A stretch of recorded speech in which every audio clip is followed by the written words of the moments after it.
Severed, the ultimate Severance Podcast.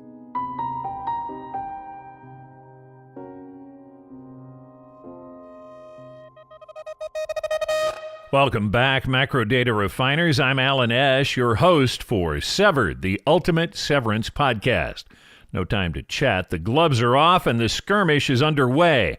Spurred on by the rebellious ideas of firebrand Rick and Hale, Macrodata Refinement Department Chief Mark S. is becoming almost as hard to handle as his feisty girlfriend, Helly R. Oops, did I say girlfriend? I meant coworker, Helly R. On the outside, Grainer thinks he's found the source of Petey's reintegration. If he's right, she's holed up at Mark's old college in Gans.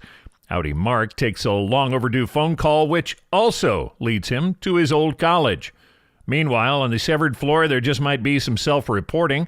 We'll find out if Baby Goats is code for sex with Mark S. And the big story, with hallway privileges on the line, it's become a battle of wills as two formidable adversaries face off in a game of strategy. On one side, the tough as nails Harmony Cobel. On the other, the formerly milquetoast Mark S. Who will win? It's time to find out. Refiners, open the file named Hide and Seek. This episode was written by Amanda Overton, and because he might have some issues with letting go, also written by series creator Dan Erickson. Both were assisted by stalwart staff writer Anna Oyang Munch. This was directed by Aoife McArdle, and a quick aside, Apple TV Plus is running web page sides promoting Severance. Many of them contain a subline that says, directed by Ben Stiller. Let's make sure credit is given where credit is due. This is Aoife's third of 3 episodes she directed in the middle of the 9-episode run. I don't know it for a fact, but I'm pretty sure Ben Stiller didn't have anything to do with those promos. This episode was first released by Apple TV Plus on March 18th of 2022. As we fade up on our cold open, you need to grab a cup of coffee and relax for a moment, refiners. This is the scene featuring Cobel's shrine to Kier. There is so much information revealed in this scene, it's like a prime rib buffet in Vegas. Or I'm sorry, innies, I mean it's like getting 2 bonus tokens at the vending machine. Either way, we're going to be here a while. First off, let's talk about Pigtail Cobel. We met her the other night when she was spying on Mark. This is not hard-nosed severed floor Cobel. It's also not matronly Mrs. Selvig. This is an in-between character who's given her own space and personality. We find Pigtail Cobel doing a craft project. She's turning Petey's severance chip into a necklace. There's a theory out there that says Lumen wanted this chip back so badly because it contained all of Petey's memories from his time on the severed floor. Even though what we're talking about is magical science, I really don't see the chip as a container. It's just not big enough, for one thing. Memory and data storage requires space, no matter how advanced your storage media. I think the chip acts as more of a switch, partitioning off a segment of the severed patient's brain. The memories stored there are only allowed through by the chip when it's switched to innie. This would be analogous to partitioning a hard drive. If the brain is one big hard drive, I think the severance chip is creating secure partitions which can contain separate information. Since whatever they did during reintegration allowed Petey to access both sets of memories, I think both timelines were stored in his gray matter, not on the chip. I do think it's possible the severance chip formats any memories in the brain differently than the rest of the brain. This would explain why those memories don't seem to integrate so well. It would also explain why innies can dip into the subconscious when dreaming. If their innie persona were entirely contained within the chip, I don't think they would have subconscious images bleeding over into their innie dreams. In the background, as Cobel is using her needle-nose pliers, 2 primitive ragdolls can be seen sitting on the bed. One is most definitely Kier Egan. The other seems to be a young girl, possibly a young Harmony Cobel. In Andrew Baseman's photos, he revealed another area of this room we don't get to see. It's a fully stocked craft area with a sewing machine and a workbench. It never made it on camera, but this craft bench is where Cobel makes these miniatures. Cobel's phone buzzes. Grainer, We ran the data from Kilmer's head like you asked. They found the signature of the console used to hack the chip. It belongs to Lumen. I think it's traceable to Ragabi. Ragabi. Yeah, she cracked reintegration. I'll find her. The call fades away as Cobel lets the phone fall from her ear. She needs strength. She needs spiritual sustenance. It's time to commune with Kier. Before we turn to the Kier shrine, let's check out the sleeping arrangements. The bedroom is either orphanage or schoolgirl chic. The bed is a very institutional-looking metal frame twin. Over the bed is a stark, bare, fluorescent tube light. Above the light is a sampler. It's the 9 principles, but this version contains an addition. Instead of just the 9 words, the sampler gives us a line about each. The statements are set up with a counter to one of the principles. Each phrase is also constructed so it marginalizes the speaker. The speaker is weak. The weakness is corrected when Kier comes along and provides the necessary principle. They read as follows. I was blind till you gave me vision. I was languid till you gave me verve. I was simple till you gave me wit. I was peevish till you gave me cheer. I was vain till you gave me humility. I was cruel till you gave me benevolence. I was gawkish till you gave me nimbleness. I was false till you gave me probity. I was dim till you gave me wiles. And there's one additional line we haven't seen before. I was me till you gave me you. Each line uses the word TILL, and each principal word is slightly larger and in a different thread color than the rest of the line. To the left of Cobel's minimalist bed is an antique washstand with a white porcelain bowl and pitcher set. The pitcher and bowl was used as a sink before indoor plumbing. It was a place to wash up before bed. To the right of Cobel's bed is a small wooden stool. Sitting on the stool are a pair of the shoes she wore as a schoolgirl. In his set decor interview, Andrew Baseman said he considers himself a maximalist when it comes to set decoration. A maximalist working on a minimalist show like Severance has to find outlets for his creativity. Baseman said he really got to indulge himself in 2 places. Here in Cobel's orphanage-like sleeping quarters with her crazy stuffed shrine, and in Kier's home in the Wing of Perpetuity. Baseman provided set decor with some fantastic on-set photos of this space and the Kier shrine. Baseman said many of the details included in this room never made it to the screen, but were there to help inform the character. I'll be describing what's in the shrine based on his photos and descriptions. You might not be able to see everything in a freeze frame. You probably should seek out Andrew Baseman's set decor interview where you can see the pictures for yourself. After Cobel hangs up from Grainer, she goes to a corner of her room opposite the bed. Along the wall are banners like what a child might make as a class project in Bible school. Each banner has one of the 9 principal words at the top. As Cobel kneels, we can clearly see benevolence and vision. I'm guessing the other 7 are along the wall as well. Cobel kneels in front of what is actually a wooden storage shed from Home Depot. It's been divided into 2 levels with a shelf. Candlelight is being used on both levels. Starting on the bottom, there's a detailed reproduction of Kier's house, the one we saw full-sized in the Wing of Perpetuity. Sitting around the model house are about a dozen candles, a jar full of long kitchen matches, a plush goat about the size of a Beanie Baby, and 2 jars of marbles. On the back wall of the lower compartment are 2 framed pictures of Kier's house. They seem to be from 2 different eras. One has more visible landscaping and trees around it. There seems to be some attraction to Kier's house, at least for Cobel. 2 framed plaques also hang on the back wall of the lower compartment. Both are from the Myrtle Egan School for Girls. You may remember we kind of met Myrtle in the Wing of Perpetuity. She was the first female CEO at Lumen, taking over from Ambrose in 1941. Myrtle was the one who Herb said knew she would be CEO from when she was a child. It almost makes me wish I remembered my own childhood. As a student at the Myrtle Egan School for Girls, one Harmony Cobel was recognized as being most observant. Harmony was also acknowledged for best use of mealtime condiments. We'll also see she was named Best Girl. To the right of the two plaques is a poster. It's not mounted or framed, just tacked up with a pushpin. It has a very old and dated look to it, but I don't think it's quite as old as we're being led to believe. The header says, "A visual depiction of the work-life balance." The copy goes into a rap about imagining yourself as a seesaw. To one side are your work responsibilities, to the other your personal baggage, as they call it. You're told you might snap beneath the weight of it all.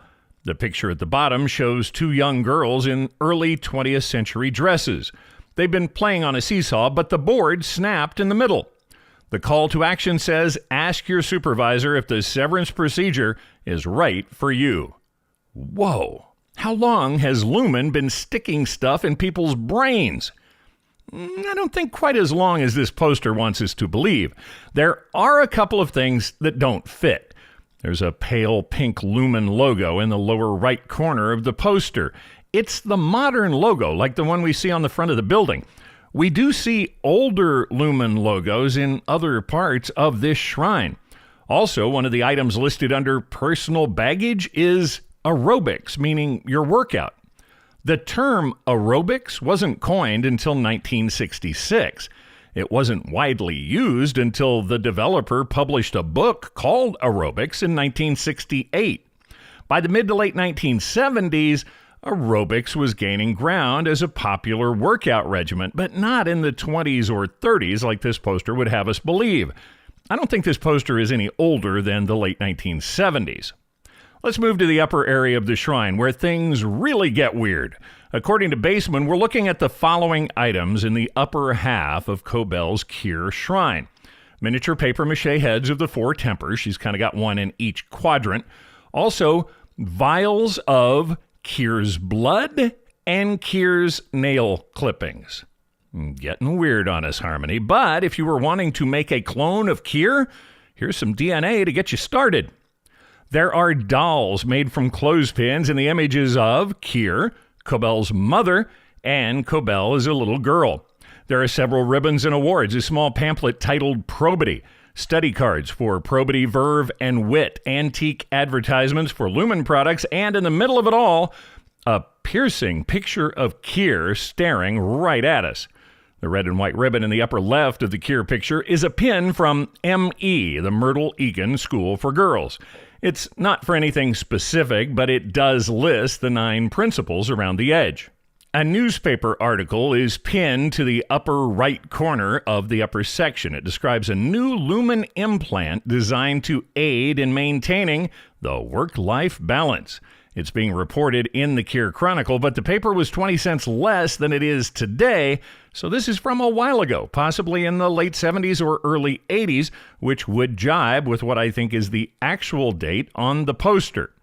The ticket tucked in the lower right corner of Kier's picture is admission to the annual Kiernival. The graphics on this one do look older. It promises food, drink, games, and oddities. Admits 1. I've heard rumblings on the Severance Discord about a possible planned Kiernival for Severance fans. I'll keep you posted if I learn any details. Coiled in the bottom of the upper section is one of the most speculated about items in the shrine. It looks like either a breathing tube or a feeding tube. Attached to it is a typed wristband containing the name Charlotte Cobel with a birth date of March 17th, 1944. Could Charlotte be Harmony's mother? Did Lumen possibly do something to Charlotte? At the end of the Lexington letter, we can see an internal note where the editor tells his reporter they should stay away from the Peggy Kincaid story. He reminds her about an incident with the Nashville Tribune. He said the Tribune had a well-sourced story ready to go about Lumen and what he called their, quote, feeding tube devices. The Nashville paper got sued into bankruptcy and folded 6 months after publishing the story.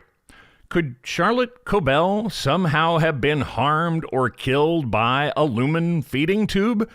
Could her daughter Harmony, a product of the Myrtle Egan School for Girls and a devoted acolyte of Kier, be seeking revenge against the company founded by the man she's sworn her life to? If the character of Cobel weren't already interesting enough, this possible twist vaults her to a whole new level. The tube is connected to what looks like a mask that would go over both nose and mouth. There is a headband attached to the mask. Harmony kneels in front of the shrine and begins to recite something. Tame in me the tempers for, that I may serve thee evermore. We get close-ups throughout the shrine as she's speaking. A close-up of a smiling young girl in a school uniform. Most certainly it's Harmony. A close-up of one of those old-timey Lumen logos for Lumen Industries, makers of high-quality pharmaceutical interventions. The address is shown as 345 East Main Street in Kier, PE. So maybe this is the location of the world headquarters. Place in me the values 9, that I may feel thy touch divine. As Harmony concludes her catechism to Kier, we hear the music swell. The theme begins.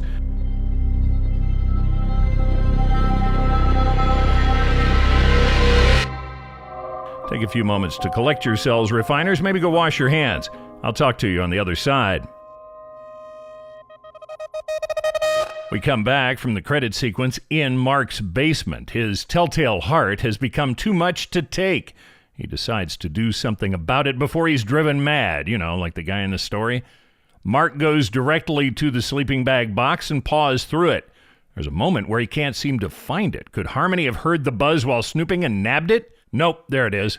Mark looks at the long list of attempted calls from a blocked number. Cut to Mark getting in his car. It's time to head to work. There's an aerial shot of the street as Mark's car pulls out. He suddenly throws it in reverse. Mark's trash bin is out. Doesn't it seem like his trash bin is always out? First time we heard about the bins was in the first episode. We learned recycling was definitely on Saturday and trash for some reason was on Sunday. He talked to Mrs. Selvig about it all weekend. At the time, I thought weekend trash service seemed weird. Maybe somebody else thought the same thing and schedules have changed. Mark rips the amazingly long-lasting battery out of the flip phone, then whips both phone and battery into the slightly open lid of the trash bin. If he really threw that, kudos to Adam Scott. It seems like a pretty amazing throw. He might be closer to it than he looks, but I don't think so. They did have to rack focus to get the can in the shot. He whips both pieces right into the can and doesn't seem impressed at all by it.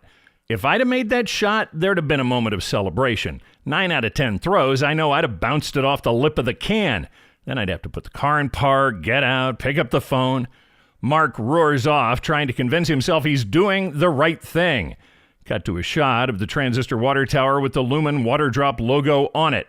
We know we're at Lumen, but the next cut is to what looks like a fern or a palm frond in the foreground. There's movement in the blurred out background of the shot. We cut to a point of view shot from across a room full of plants. Irv is being ushered into the room by Burt. This has to be amazing for Irv. Innies never get to experience anything we would consider outside or nature. Aside from the tree in the wellness center, this is the only other greenery we've encountered on the entire severed floor. What is this place? You found this? A while back. A longer shot reveals a forest of fronds and ferns. The lighting is nothing more than inset fluorescent strips. There's an air vent up high in the wall. Burt says sometimes he comes here alone, just him. No, I want to show it to you. It's beautiful. It's Eden. It's a secret garden. It could be just for us. Our secret place. Finally. This sounds wonderful, but really, how secret is anything at Lumen, especially anything on the severed floor? As Harmony said last time, the surest way to tame a prisoner is to let him believe he's free. Irv tells Burt his O&D colleagues are very nice, but... always around. Yes. Exactly. The two men are getting closer. Burt reaches out and grabs Irv's hand. Is this okay? Where exactly is this room? In the background, hallways are visible and there are windows in the doors right behind them. Burt and Irv are getting closer to each other. Burt's looking for loopholes in the handbook. He says it doesn't specifically prohibit lip-to-lip contact. Well, no, but Irv is concerned about the bigger picture. It does discourage romantic fraternization. This can't be romantic, then. The framing on this shot is fantastic. The vegetation is providing a frame for the couple. The camera starts a slow zoom in as they get closer and closer, and cue the kiss. I'm truly sorry. I'm just not ready. Irv presses his forehead to Burt's. They're as close as they can be without lip-to-lip contact. This is a big step for Irving, and it would be going against Kier. I'm sorry. It's fine. Just stay. Stay. Here with me. Juxtaposed against the lush greenery is a cut to a wintry sky. A church steeple is visible through the trees. The woman walking down the stairs with the baby strapped to her front is Devon. Last we saw Devon, she and Rickon were holed up at the Damona Birthing Center with a pan full of kelp and a baby on the way. Mark, say a secret, quickly. Devon is talking to new baby Eleanor. Now we're gonna go home and see if you're gonna eat. Yes. Key plot point being revealed. Eleanor is not latching. Hey, is that the top of the Wirt Street Bridge just a couple of blocks over? Wow, Kier is a small town. To prove the point, Devon looks down the hill to see the richest woman in baby camp. Devon waves. The woman, who we know is Gabby Arteta, turns at the noise. Gabby also has a baby strapped to her front. There is no sign of recognition. Devon keeps waving, but Gabby turns away. Devon decides to approach.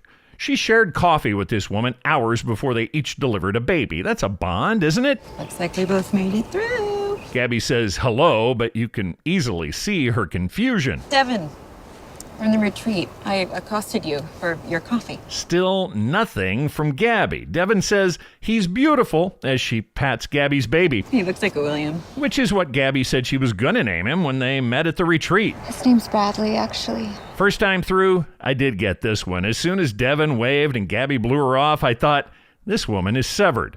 I wasn't sure how she managed to get one that works off the severed floor, but she's severed. Think about that.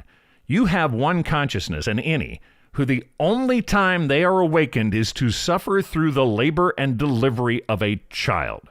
This innie is then shut off until the next time Gabby is pregnant and ready to deliver. This consciousness doesn't carry the child. They don't get to care for the child. They only have the child. Now, consider the existential question. Is it immoral to subject a fully formed consciousness to this kind of torture every few years? Or is it a great idea to offload the pain and trauma of childbirth to a part of your brain where you won't remember it? In an interview, Dan Erickson said, "It's been fun to ask the really big questions. I think this would be one of them." Hey, here comes hubby. Devon didn't meet him at the retreat. Hi, Angelo Arteta. Big smile, a handshake. No surprise, this is your senator. Congratulations there. Oh, thank you. Angelo wonders if the two women know each other. Devon said they met at the birthing cottages. Gabby nods, but she's still looking confused. Angelo realizes what's happening. Nice to meet you too, Devon. Yeah, you too. Angelo Arteta is being played by Ethan Flower. Ethan has a complicated biography. He was born in Massachusetts, then adopted at age 4 by a British man named Edward Fordham Flower. The Flower family had deep ties to the British theater. They founded a brewery in 1830 in Shakespeare's home of Stratford-on-Avon. Later, the family donated the land where the first Shakespeare Memorial Theater would be built. Ethan was trained at the London Academy of Music and Dramatic Art.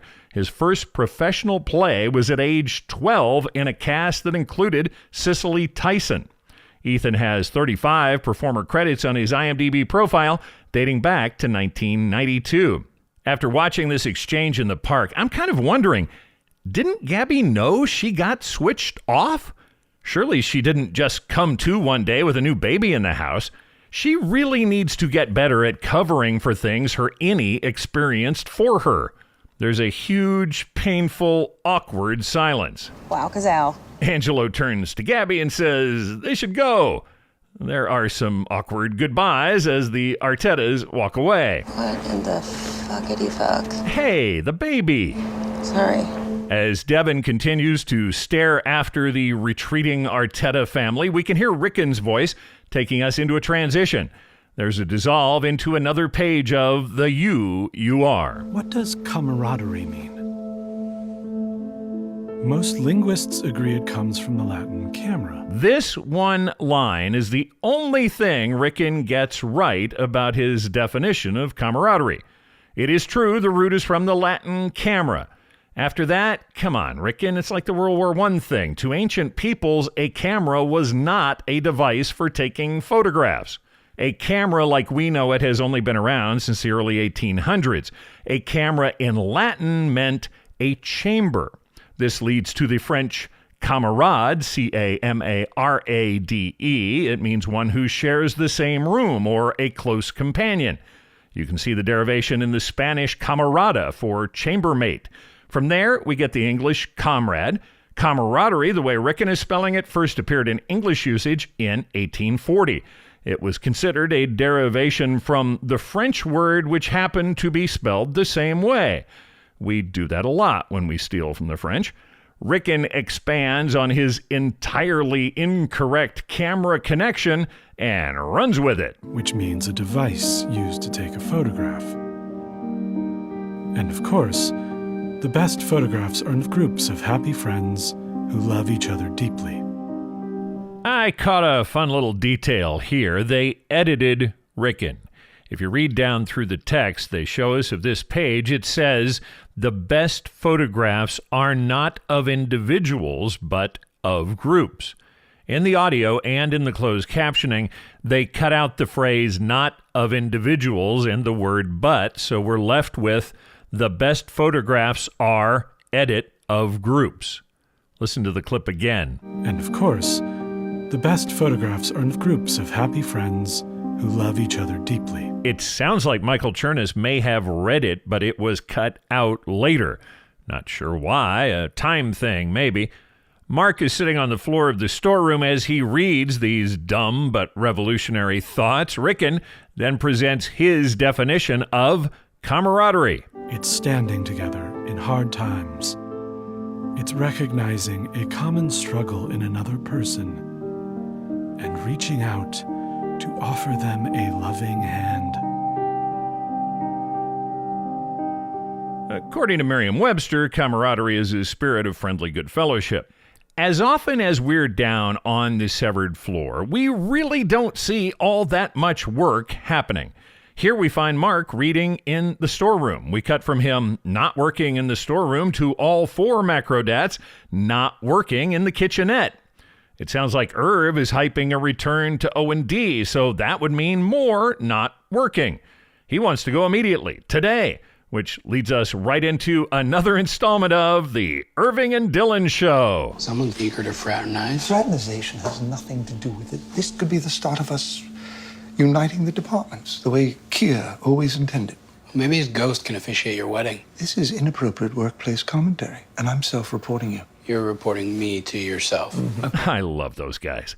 Mark tries to get the discussion back on track. Okay, you said they were making things? Yes, in some kind of machines. We didn't ask what. The machines appear to be industrial 3D printers. Irv would have no way of knowing anything about them. 3D printers are some pretty modern and very digital tech. Dylan's got a theory about what those dirty O&D animals might be producing. It's the clubs they murder those goats with. Helly tells him to shut up. Shut up. She thinks Irving's right. O&D is the next piece of this. Helly's ready to try to map the whole floor. To be clear, I do not approve of mapping. Well, of course not. It would go against the word of Kier, but so does his rendezvous with Burt, which puts Irv on some pretty thin ice. How about we don't call it mapping? What if we go on another mental health walk? Could be fun. Mark's earlier rebellious streak seems to have cooled. I don't know. I mean, we still have a lot of work to do, so. This from the guy who spent most of the morning reading Contraband. He trails off. Helly fixes him with a gaze. All right. The work is mysterious and important. There is a very strong couple vibe happening between these two. Helly could not be cuter, giving Mark a hard time. That's good. That sounds just like me. She continues to mimic Mark as she leaves, sealing her lock on the title of Cutest Any Girlfriend Ever. Back to work, slackers. And as she clears the door of the kitchenette, she turns with one final... Praise Kier. The cuteness and undeniable connection between these two did not go unnoticed. Hey, you fraternizing too? Mark stammers and tries to cover. He claims it's nothing. He's merely taking his employees' requests seriously. Dylan has the look of a kid in junior high who's just realized his best friend has a girlfriend. He then adds a phrase to the lexicon, which I think goes right up there with eager lemur. Look at you, all dewy-mouthed. So, dewy means moist, wet. The term dewy-eyed, hyphenated, is recognized as a real word, although it's kind of new. Dewy-eyed was first used in print in 1938. Dewy-eyed literally means you're on the verge of tears and there's a glint of moisture in your eyes. Figuratively, according to Merriam-Webster, dewy-eyed means innocent and trusting. Dewy-mouthed does not seem to exist outside of Dylan's use here on the severed floor. I did find a painting titled Dewy Mouth being offered by the Marmont Hill Gallery. It's a close-up of an isolated female mouth wearing a lot of lipstick. The lipstick is dripping from the lower lip. A 24-inch by 24-inch framed print of Dewy Mouth is available for $263. In the wake of Helly's departure, Mark is sitting there grinning like an idiot. You never smile at me. Remember what Petey said about feeling the hurt down there? Mark's outie troubles may be influencing his innie persona without him even knowing it. Helly seems to be taking away some of that pain. Irv agrees with Dylan when it comes to smiling. He's right, Mark. You are sparing with the facial encouragements. Mark claims he smiles all the time. No, he really doesn't. This oh-so-important conversation is interrupted by a voice from off-camera. Hey there. Oops, boss caught him. There's a cut to a smiling Milchick. What are you all talking about? The boys are stymied by this question. We're discussing the... Yes, Mrs. Mrs. Casey? Miss Casey. Miss Casey. Yeah. Mm-hmm. Suddenly, Mark realizes Miss Casey hasn't returned to watch Helly. Wait, where is she? We hear a voiceover from Cobel taking us into the transition. Before we cut to Cobel's office, a quick aside. I love this cast. Every character is sharp and fun to watch, and I love hanging out with all of them, but got to admit, I do find myself getting even more excited when I see either Britt Lauer or Tremel Tillman on screen. They are so entertaining and so electric and have created such amazing characters, I could watch them all day long. Okay, enough with the sappy fanboy stuff. On to Cobel's office. Surprise, surprise, she's not happy about something. Part-time innies may not be as socialized and sophisticated as yourself, but they still must be held accountable for their actions. Uh-oh, sounds like Ms. Casey got in trouble for failing to keep track of Helly. Because I snuck Helly out. Mark knows what this means for Ms. Casey. I mean, if anyone should be in the break room, it's me. Cobel pauses when Mark offers himself up to the break room. She says a single word. Valiance. We don't hear this one very often in modern speech. Valiance is related to the more common valiant, as in a valiant knight. Anyone who exhibits valiance is said to possess valor or bravery. Valiance is a real word, but it's so uncommon a term here in my word processor, it's being underlined like it's a misspelling. Cobel refers to valiance as not a core principle. That's sweet. Not a core principle. So maybe it's some kind of a secondary principle? A product of the Myrtle Egan School for Girls would most certainly know all about core, primary, secondary, even tertiary principles of Kier if they exist. Cobel slips into her low and eerie, wondering voice. She asks who valiant Mark won't go to the break room for. She's just a wellness counselor, Mark. Well, and she's also your dead wife, but you don't remember that. Is Mark possibly treating Ms. Casey differently because she is his wife? He did pretty much run away from her yesterday when he was out with Helly, so maybe not. I'm sure Cobel is curious. Let's pause for a minute so I can drop in a couple of crazy theories and some wild speculation.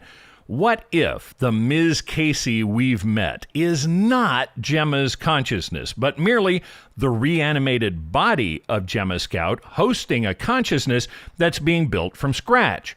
This would explain why she was given an entirely new name and is known only by a last name, where the rest of the Severed employees are known by first name, last initial. Perhaps Ms. Casey's mind was completely wiped of any Gemma Scout memories. The newly reanimated Ms. Casey is now being retrained as a part-time innie. Meanwhile, Gemma's consciousness wasn't destroyed. Oh no, dear refiner. According to one theory I found, it was transferred to one of the baby goats. I didn't say these were good theories, but they certainly are crazy. Something I've noticed about fan theories, they always seem to be long on the what, with very little attention paid to the why. In this case, why would you want a former human consciousness stored in the head of a goat? If this theory turns out to be accurate, my hand will be raised. There will be questions. There's also this new term, part-time innie. We aren't given a definition, but who cares? There's a ton of wild speculation on the internet about what this means. An innie that arrives from the outside, the surface, and works for 8 hours, then returns to the surface, must be considered full-time. The Macrodats are all full-time. A part-time innie, like Ms. Casey, is a person who is severed, but seems to only be activated when they are needed. Otherwise, as Ms. Casey will tell Mark later, she says she sleeps. I don't know how she knows she's sleeping, but those seem to be her two states of existence. Sleep, punctuated by a few hours of activity on the severed floor, then back to sleep. There's no outie, just innie and then sleep. Part-time innies might be Petey's people who never leave. As we've already discussed, Ms. Casey doesn't have a key card, so she's not taking the elevator after work. This theory does make sense. If Lumen is experimenting with reanimating the dead, it wouldn't be a good idea to let them go out into the world. In the outie world, they're dead. They can't all of a sudden show up without a lot of big questions to answer. Mark thinks this is all being blown out of proportion. He took Helly for a walk, nothing more. I mean, I'm allowed to do that. Cobel isn't buying it. Just a walk. Yeah. Cobel whips the tiny black and white monitor on her desk around so Mark can see it. A recording of Mark and Helly from yesterday in one of the other departments is visible. This is giving Mark a bit of a glimpse regarding the security cameras. They are everywhere. Cobel wants to know why Mark and Helly were sniffing around other departments while Macrodata Refining is falling behind on quota. Mark's sticking with his mental health walk excuse. She almost died. Cobel says it isn't Mark's job to play nursemaid to every new refiner. This phrasing kind of poked the piñata. Okay, so what is my job? This catches Cobel off guard. Are you really asking me that? Mark says, yes, what is it they're actually doing here? He wants nuts and bolts specifics. This sets up another great Cobel outburst. We had no after the botched intake interview. Then there was the mug whipped at Mark's head. Now we get the Cobel response to, what do we do here? We serve Kier! You child! Wow. Patricia Arquette is fiery. She comes right through the screen at you. If Kier says to sort the scary numbers, you sort the scary numbers and stop asking questions. Serve Kier and shut up, you mouthy macrodat. And until you get that through your mildewed little brain and hit quota, MDR's hallway privileges are hereby revoked. Okay, that hurt. No more mental health walks, no more mapping the floor, no more lunchtime jaunts to O&D. This is bad, very bad, and Mount Cobel is still erupting. So get your little ass back to your desk and stay there until you're told to move. The reverse to Mark is a close-up on his face. His lips are pursed and he's so mad he's shaking. But what can he do? His superior, the person who largely controls his fate down here on the severed floor, has made a pronouncement. Surely, by the rules, Mr. Department Chief Mark S. is going to heed his superior, right? We serve Kier! We cut to a close-up of a hand doing a sketch on a piece of Lumen notepaper. The sketch is of a small desk lamp with some great shading. When I first saw it, it reminded me of Luxo Jr., the swing-arm desk lamp who's the mascot for Pixar Animation Studios. There is a connection, at least in my brain. Pixar was a spin-off from Lucasfilms. In 1986, a controlling number of shares of Pixar were purchased by Apple founder and former, but also future, Apple CEO, Steve Jobs. Jobs had just been pushed out of Apple in 1985. Under Jobs' leadership, Pixar would go on to produce the first fully computer-animated movie in 1995 when they gave the world Toy Story. Is this doodle a little nod to both Jobs and Apple from a show on Apple TV Plus? Or is it just a lamp because lumen is derived from the term for light? The Pixar connection is fun to think about, but it's probably the light thing. We find Helly is the artiste behind the desk lamp doodle. Helly is most certainly not working, but Dylan seems to be refining as he talks to her from the other cubicle. Goddamn tragedy for the ages. MDR more in the will they won't they energy shared by Miss Casey and myself. It's just after 10:30 a.m. Dylan says he chose the shirt he's wearing because he wanted to impress Ms. Casey. When you picked that shirt this morning, you didn't know she existed. Yeah, okay, maybe. But what if true love transcends severance? You think so? No. There's a pause as Helly continues to work on her doodle. What about you and Mark? Helly's head shoots up hilariously. What? It's the guilty what of a person who's been caught but doesn't want to admit it. Dylan wants to know if she enjoyed sneaking off with Mark the other day. Then he says, baby goats? With a very pointed inflection.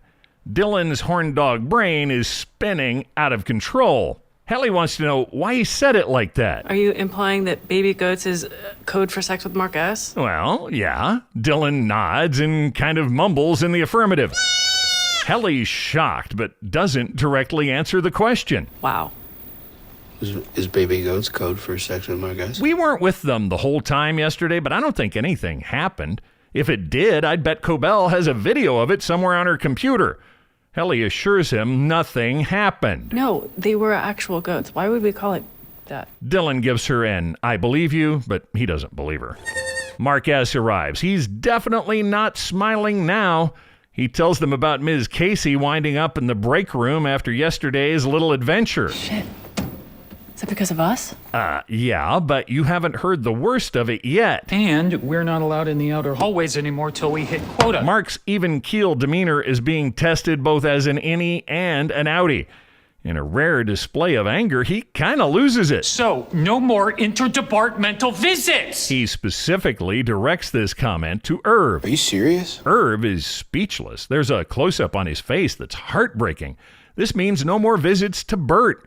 Irving takes full blame, even though Mark and Helly were the ones exploring the furthest reaches of the severed floor. I've been setting a bad example as the senior-most refiner. Mark's had enough of this. You can see him making an important decision. Which way'd you say it was to O&D? Booyah! Mark the Rebel emerges. The music begins to swell. We get reaction shots from both Helly and Dylan. Cut to the most badass group of Macrodats you're ever likely to see roaming the halls of the severed floor. It looks like we get a bit of slow-mo to add to the menace. Helly R on the far right with a killer swagger. Mark S, the determined department chief, in the lead. Irv is following his chief because he knows they're going to O&D, but you can see the reservation in his eyes. Dylan, he's always up for just about anything. While we're watching the strut, a word about how this is being shot. In their Vanity Fair interview, Ben Stiller and Jessica Lee Gagne discussed dolly versus Steadicam in the hallways. Both said they made it a rule to not use Steadicam because of the difference in the feel of the two kinds of shots. A Steadicam is a rig worn by the cameraman. It's made up of counterweights and fluid hinges. The Steadicam allows the operator to sort of flow the camera around a scene as they move. The camera essentially becomes an extension of the cameraman when it's mounted on a Steadicam rig. If you've ever watched two performers walk downstairs with a leading shot or a follow shot, or maybe a shot that goes all the way around them on the steps, you're probably looking at Steadicam footage. Steadicam is smooth and cool, but it also has more of a natural, organic feel to the footage than what you get from a dolly. Gagne said she wanted only dolly shots on the severed floor because it looked more like security footage. Dolly shots are robotic, solid, and precise with no up and down or sideways movement. Steadicam has more of an alive feel to it. Towards the end of the season, during the finale especially, the action got to be too fast-paced and frenetic to be captured with a dolly. They had to go to Steadicam on some shots. The situation just demanded it. Ben Stiller said even though he hates Steadicam, he sometimes has to embrace what he hates. Except for those rare late-season instances, everything we've ever seen shot in the halls was shot using a dolly. As the four strut towards O&D, there's a cut to Cobel in her office. Something on her computer monitor has caught her attention. My money is on those badass Macrodats. Milchick. I'm on it. The refiners enter the front area of O&D. Burt takes them to the back room where the rest of the gang is working hard on those 3D printers. Helly is the first to enter the back room. She looks shocked. This is more people than I've ever seen. Odd to think about, but true. Helly the innie, knows 6 people. The 3 other Macrodats, Milchick, Cobel, and Ms. Casey. She's seen Grainer, but doesn't really know him, so there are 7 total people in her entire world. There are 8 or 9 people in this room. Mark is just as bowled over by the huge crowd. Same. Dylan isn't going to let on he's intimidated, but this also has to be the most people he's ever seen. Burt addresses the group of O&D folks. It's okay. I know change can be disorienting, but MDR is here now. Burt says MDR is welcome here, just as he hopes O&D will be welcome if they ever visit MDR. We get close-ups of some of the O&D workers, but no credit anywhere on IMDb for the non-speakers. A quick aside about getting paid and credited as an actor. If you're a day player like these folks who've been placed on the O&D production floor, you get paid based on how much you speak. If you don't speak at all, you get a base rate of pay called a day rate, and you don't get any credit in the show. You also don't get any residuals, which is the most important part of getting credited. Remember, being an uncredited day player is how John Turturro started out when he appeared in Raging Bull. IMDb has made it possible for these uncredited day players to go in and add themselves to a cast list where they appeared. None of these O&D folks seem to have done that. We do get 1 credit out of this group of O&D workers because she speaks. The first level above non-speaking is 1 to 5 lines. Burt opens it up to questions from the floor. A young lady working on one of the 3D printers and holding a watering can speaks up. So, it's called macrodata refinement? What do you refine? This is Rachel Addington, and she got a line. Rachel's playing the character of Elizabeth. We also saw her in The UUR and Grim Barbarity, but she didn't say anything. She'll be back once more in Defiant Jazz.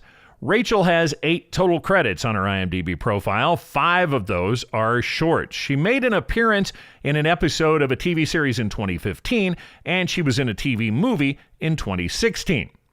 As for Elizabeth's question, Mark stammers. Irv changes the subject. Is that a watering can? Yeah, it's pretty obviously a watering can, but how do any of them know what a watering can is?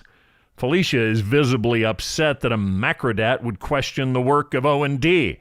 Burt steps in. We think it might be supplies for the executive wing upstairs. He mentions how last week's production run seemed more aggressive. Elizabeth jumps on this. Hatchets weren't aggressive. Felicia shushes her. Hatchets do seem kind of aggressive. Helly's worried hearing about hatchets on the heels of Dylan's comment about O&D making clubs to kill baby goats. When it comes to workplace hardware, O&D is leaving MDR in the dust. A full-sized, floor-standing 3D printer like what O&D has at every workstation can be pretty pricey.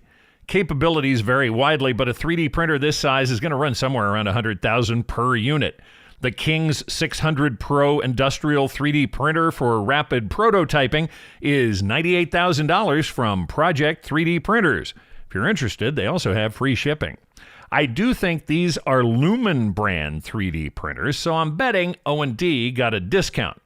Mark doesn't seem to be bothered by public speaking, even if this is more people than he's ever seen.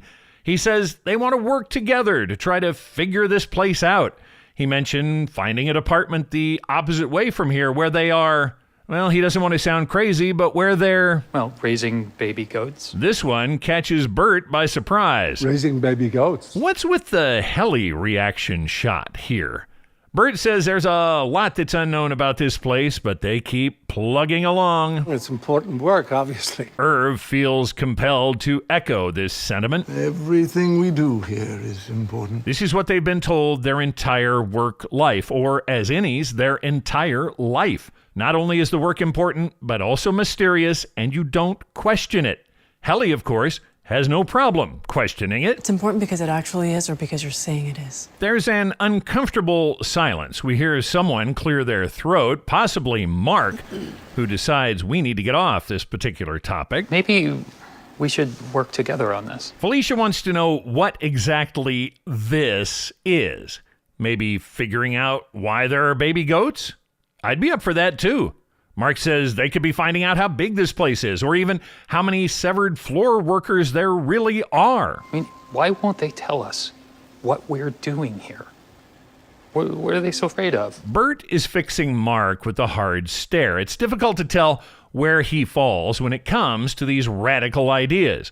Mark is a little like Martin Luther, searching for enlightenment while hammering his theses on the door of O&D. If the Egan philosophy is illumination above all... Illumination beyond all, but yes. Then why doesn't that include us? Why are we down here, still working in the dark? That was powerful. That was impassioned. That was poetic as shit, man. Yeah, that too. There's a bit of a tense silence after he finishes. Burt breaks the silence. Mark is right. He is. He is. No surprise, if Burt's on board, Irv's on board. Burt, a well-studied acolyte of Kier, explains his reasoning. Irving, Kier would want us to feel the warm embrace of knowledge and truth. That way we could be true partners in its teachings. As Burt is talking, Dylan is ambling along behind the 3D printers. He did this same kind of a snooping pass when he and Irv made their visit the other day. It's how he found the reverse of the Grim Barbarity painting. Mark looks at Burt with a touch of newfound respect. Exactly. Burt continues. He says, as the two department chiefs... Mark and I should make contact with this goat department. See what they know. Dylan is snooping on a side table. He finds stacks of laminated pictograph cards. They look like elementary school flashcards, but the content seems to be visual instructions for hand-to-hand combat. Each one shows a man in a blue dress shirt making some kind of offensive fighting move against another man who's wearing a green dress shirt. These might be the more aggressive items Burt mentioned. Red arrows on the cards indicate movement, much like the arrows you'd see if you were to look through a sign language book. Sign books use arrows like these to indicate hand movement. All of the cards are depicting a violent fighting move. We see a total of 6 of these cards, and they seem to get progressively more violent. The one in the lower right is the worst. The man in the green shirt is lying flat on his back. He's been overpowered by the moves shown on the other cards.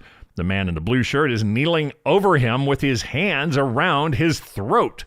As Dylan is snooping and Burt is talking, the meeting is interrupted by the sound of the door opening. Cut to a close-up of an unsmiling Milchick as he enters the O&D workroom.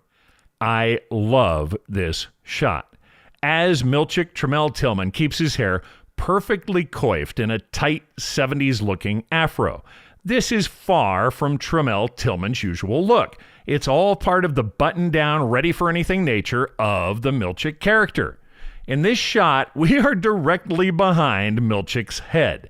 It is in the lower center of the shot, and it is almost perfectly round. The O&D work area stretches well into the distance. Everyone has turned to look. We can see 8 blue coats plus the 4 refiners. Dylan is standing down behind Felicia near where he found the flashcard. He stepped out from behind the 3D printers when he heard the door. No one says a word. Cut to a POV from behind Mark. Milchick is giving him a look of reproach, like a stern father who's found his wayward children doing something very wrong. It was just earlier today when Cobel nixed the hallway privileges. Burt glances from Milchick to Mark. Cut to a close-up of Dylan, who slips the card he found in his back pocket. That was poetic as shit, man. The swagger is gone as we follow the Macrodats back to MDR. A silent Milchick is leading the way. Mark tries to defend the unit. Not children, Mr. Milchick. We didn't do anything wrong. Yeah, but you kind of did. Cobel said no hallway privileges, and the first thing you do is head out into the hallway. Sure, maybe it's not fair, but it was wrong. Milchick doesn't respond as he continues walking briskly. The reverse angle reveals the opening to the MDR area. Standing centered in the room is Cobel. Patricia Arquette is not a large or imposing woman, but damn, does she come across as scary standing there. Her hands are clasped in front of her. Before Cobel starts to sing, and yes, she's going to sing, let's listen a moment to the silence. Sound designer Jacob Ribicoff said they wanted to do something weird with the ambient noise. All rooms, especially a big open workspace like this one, have their own low-level ambient sound. It might be the HVAC running in the background, or the whir of fans in the computers, maybe some soft beeps of equipment. No room is truly silent unless it's a studio that has intentionally been silenced. Foley artists have to add the ambience back into room scenes because shooting mics don't catch it. Ribicoff said as the season progressed, they began to use human breath sounds slowed down and mixed into the ambient background of the hallways and MDR room. The breath sounds add to the overall creepiness without the viewer really knowing why. He said they added them in slowly because Ben and Dan thought it was cool, but too much to do all at once in the first episode. Listening to this scene on headphones, I think I'm starting to hear some of that weird ambience. Cobel doesn't say a thing to her wayward refiners. Instead, she launches into an anthem about, well, I bet you can guess. Kier, chosen one, Kier. Kier, brilliant one, Kier. Think about the table read on this script. Oh, by the way, Patricia, you're going to be singing a song we made up. You'll be singing a cappella in the middle of the MDR space, so you'll have to learn both the lyrics and the tune, then sing it in front of the entire cast. You cool with that? I guess she was. Brings the bounty to the plain, through the torment, through the rains. You'd think she'd been singing this song her whole life, which Cobel most likely has. Progress, knowledge, show no fear. I thought she lost it at the end, but she brings it home. Kier, chosen one, Kier.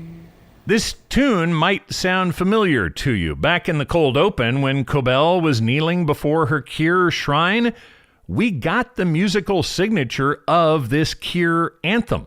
Listen to the music in the background.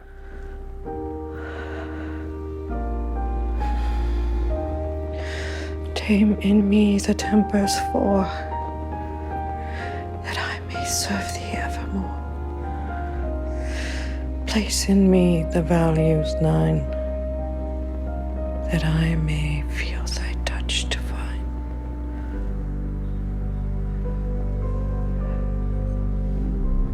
This is not some tune Patricia Arquette made up. It's an actual produced piece of music, which makes her singing it even more of a challenge. I was curious, is Patricia Arquette a singer? Has she ever done any singing professionally? Well, the answer is yes. Once. In 2001, she was in an odd little Charlie Kaufman-written comedy called Human Nature. On the soundtrack, Patricia Arquette is credited with singing 2 songs, Hair Everywhere and Here With You. I feel the breeze because you are with me. I see the trees, the leaves rippling in the sun, long as you're here with me. There's silence after Cobel finishes her hymn to Kier. The Macrodats look flustered. Cobel is just flat out mad. She lays down some of her best mom guilt. I trusted you, and you abused that trust. She says their inefficiency and free-range chicken roaming is their responsibility. A smiling Grainer enters the scene. No, he's not smiling. Are you kidding? Just checking to see if you're listening. Escort him to the break room. Mark stares down Cobel as Grainer moves towards him. Some combination of Rickon's book and Helly's presence has caused Mark to grow a backbone. Mark turns and heads out of the room as the others look on. In the hallway, Mark is striding along ahead of Grainer. I want you to take notice of a detail here, and it's a tiny thing. Adam Scott wears his hair fairly long. It's usually blocked off in the back. Here, as they walk, you can see his hair is completely down over the white collar of his shirt. Tuck that detail away, we'll get back to it in a minute. Grainer inserts his keycard when they arrive at the break room door. A close-up really points out Grainer's keycard is black. It's not the blue or green we've seen in the departments. Mark heads through the door and down the narrow break room hallway. Grainer, as usual, doesn't even look into the hallway as he pulls the door closed. We cut to the interior of the narrow, dark break room hallway. Mark's standing just inside the door, steeling himself, getting ready to make that walk. At the other end of the hall, we see Ms. Casey. She is also just entering the hall, coming through the far door, the actual door to the break room. Mark and Ms. Casey begin walking towards each other. Ms. Casey has the defeated, hollow-eyed look of a recent break room attendee. I wonder who was conducting her session. Mark and Ms. Casey meet in the middle. I'm sorry. They are forced to turn sideways as they pass each other in the narrow hallway. Ben Stiller said this scene was added much later. They felt like they needed to put Mark and Gemma face to face at least one more time. Everything matches up almost perfectly, but check Adam Scott's hair. In the back, it's now above his collar, a good half-inch or more shorter than it was in the hall, and it's been neatened up in the part. Somewhere between when he was in the outer hall with Grainer and here passing by Ms. Casey, I think Mark got a trim. There is a close-up of Mark's hand about to open the break room door. Cut to Mark's hand on a tablecloth at the base of a glass, only now the backs of his knuckles at the base of his fingers are red. Something physical seems to have happened in the break room this time. Alexa noticed it. What happened to your hand? Mark says he jammed his hand doing something with the water cooler. Or at least that's what they tell me. Whoever's writing these excuses needs to come up with some different scenarios. Lumen seems to use the water cooler mishap excuse a lot. Peggy K. from the Lexington letter said her wet hair was blamed on a water cooler incident. Oh, and hey, would you look at that? Alexa did give Mark another chance. Devin was right. They are once again out for dinner. I didn't mention it before, but the restaurant we're in for this date and the last time they went out is the Hudson House. The Hudson House is a rustic chic eatery in Nyack, New York. It's located in the former Village Hall and Jailhouse. Nyack is a quaint but busy Victorian village located on the Hudson River about 25 miles north of Manhattan. The waiter does a drink check. Alexa is having Merlot. Mark says he's good with water. Wow, Mark is not drinking this evening. Good choice, Mark. It did cause a lot of trouble last time. Have you seen the princess? Alexa has not. She says she did talk with Devin about a problem Devin was having. Latching difficulties? Yes. I'm aware. Alexa says she provided some names of lactation consultants. The baby talk has an effect on the conversation. Did you ever think about having kids? With Gemma? This is heavy territory for a first date part 2. Mark said they tried, but it didn't work. They even talked about adopting. This leads Mark into Gemma's stories. He catches himself. Is it weird that I'm talking about her right now? Alexa's good with it. She thinks it's healthy. Mark thinks it's a strange topic while on a date. I haven't walked out on you yet. Good point. These two have such a great chemistry together. It's a lot of fun just watching the conversation. Alexa says Gemma is a part of Mark. You know, you can't just separate yourself. Oh, no, but you can, Alexa. Oh, shit. With this exciting new procedure. Looked right into that. Yes, you did. They have a good laugh over this. We cut to the exterior of Beer House, and might I say, holy crap, what a gorgeous house. As dumb as Rickon's books might be, they do seem to pay the bills. Inside, by the fire, next to a steaming cup of probably coffee, Devon is doing a little spying on her baby buddy. She finds an article that first appeared in Kier Life magazine about the senator and his young family. Arteta is in his second term. It looks like he really boosted his political fortunes by coming out in favor of legalized severance. Lumen became a major contributor, and he won re-election by an even bigger margin, what Kier Life called a landslide. She clicks on a Kier Chronicle article detailing Arteta's severance support. An article from 2 years ago quotes him as saying, "Severance is a game changer for society." Surely Devon is getting it now. The richest lady in baby camp was an innie, activated to endure the pain of childbirth, then shut off until the next painful ordeal Gabby Arteta wants to skip. Rickon interrupts the research session. Love? Yeah. She's here. Yeah. Devon closes the laptop and steps over to the bassinet in the corner of the room. Rickon is ushering their guest into the study. Hold on. Is it?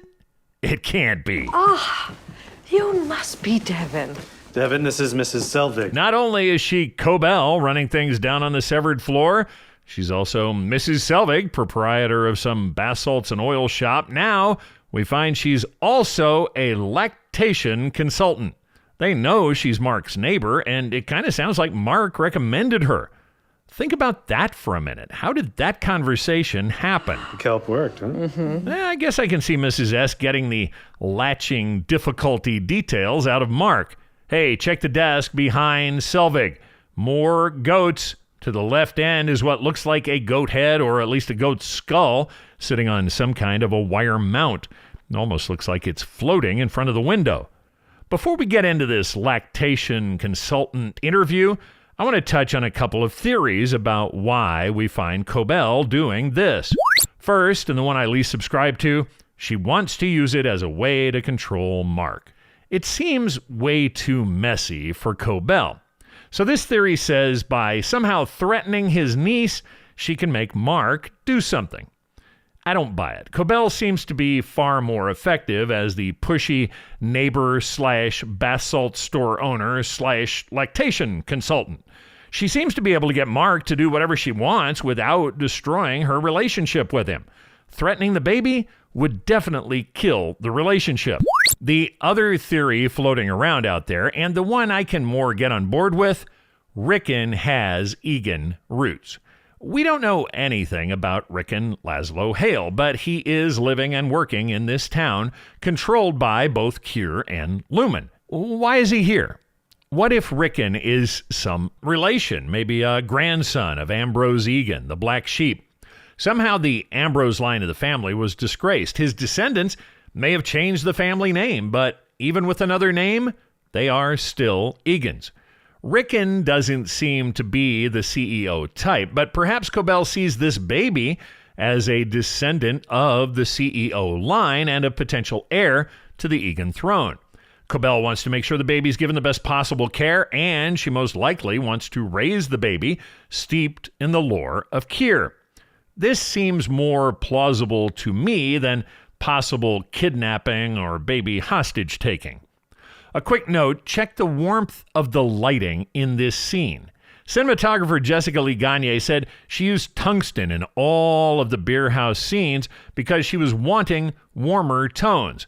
The outside world has cold blue filters, and the below-ground world of the innies is stark white lights. Lactation consultants are recognized as healthcare professionals. They can be found in hospitals, midwife practices, public health programs, and even in private practice. There is a governing body. The International Board of Lactation Consultant Examiners certifies lactation consultants from around the world who meet their criteria and have passed an exam. No word if Selvig is certified by the IBLCE. Hello, little Eleanor. Selvig is no nonsense. She's ready to talk nursing position. She even whips out a tube from her tunic. Shea butter salve for your nipples. Oh. It's on the house. If this is an act, she's pretty convincing. Rickon reminds her they're talking to a few other candidates. The baby gets fussy. Oh, darling. Shh. There. Selvig calms it by singing and swaying. It's hard to imagine this is the same woman who canceled hallway privileges and sang an anthem to Kier mere hours ago. We serve Kier! 701, 702. The most disorienting and unnerving cut in the whole series happens as Selvig is softly singing. Suddenly we're looking at video with scan lines. It's 2D animation. It looks like a lightning bolt slicing a cloud in half. Huh? There are no clues as to what we're looking at. We cut away from the standard def TV screen to a close-up of a very young boy, possibly preschool, with a curly mop of brown hair. It takes a minute to key in on it, but he's saying numbers. In the closed captioning, he's saying things like 702, 743. Any ideas yet? Just what the heck is happening here? Then we cut to Dylan. But it's not Dylan. It only takes a literal second to see this is not Dylan. Then, bam, we hear an isolated version of the elevator transition, and the Zolly effect happens. We are most certainly not on the elevator. It looks like we're in a closet. When the effect happens, suddenly it is Dylan. What the heck is going on here? Before we find out, let's talk for a minute about the sound we just heard. This is the Severance transition sound we normally hear in the elevator. It's a layered confection of cool sounds, courtesy of Jacob Ribicoff and the Foley artists on Severance. Ribicoff describes this as moving from a regular elevator sound into one that he pitched and swirled to make it sound otherworldly. Then, in the middle of each transition, there's a static crackle mixed with a very high-pitched beep, and it's finished off with the lumen sound and the final elevator ding. That lumen sound is not layered in over the music. Theodore Shapiro actually created it as part of the score.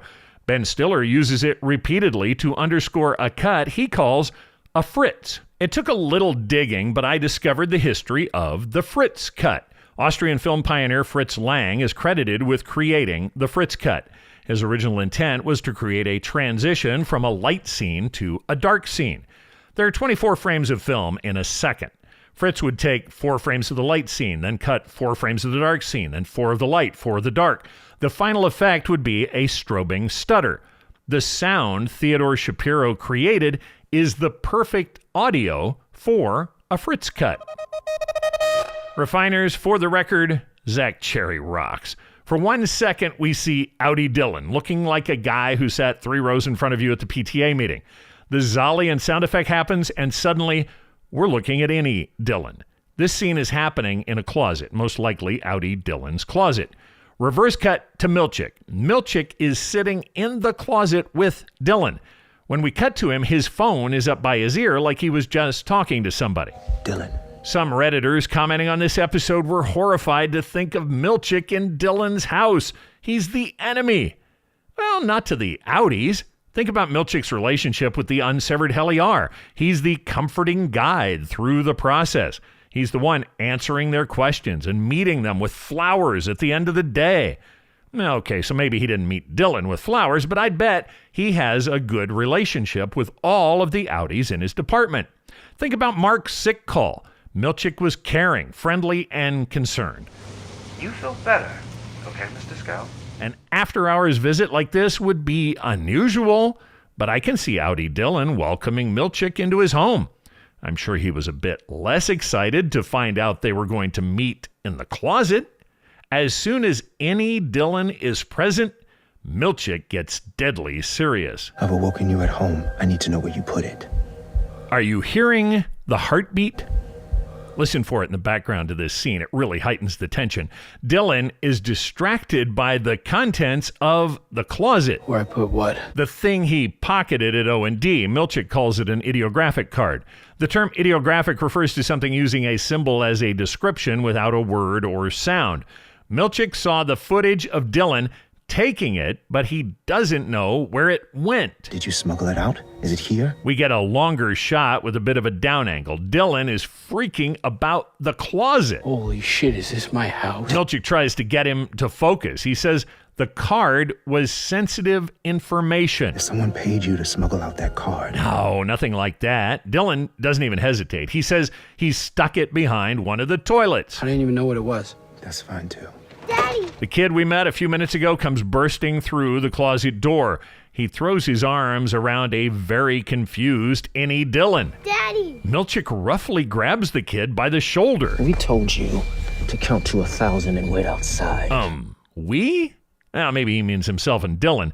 I also doubt this kid can count to 10 without a little help. He's young. Is that my kid? Uh-oh. Milchick grabs his phone. End it. There's a cut to what looks like a gloved hand holding a large toggle switch. The word on is currently lit green. The hand releases the switch. There's a hard mechanical switching sound. The on light goes